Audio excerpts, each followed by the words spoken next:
My most unforgettable moment with beef has to be the prime rib. Something we celebrate every time something big happens. There's someone getting married, someone graduates, we go to a steakhouse and get us a big prime rib for the family. Everyone got a nice slab.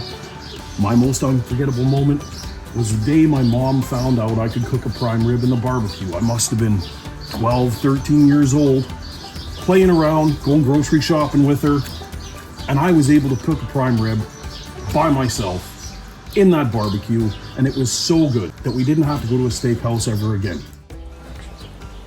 Absolute prime rib perfection, man. This takes me back, I can't believe, 12 years old on my mom's old gas grill, and we knocked this out of the park. The family surrounded this crown jewel that was sitting on the table. We've had so many celebrations since. What a beautiful memory that was, and to think that was 5 barbecues ago.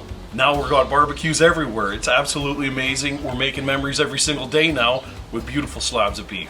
That's my unforgettable beef memory. And if you have an unforgettable beef memory, hit up thinkbeef.ca. Make sure you join in on the fun. It's going to be perfect.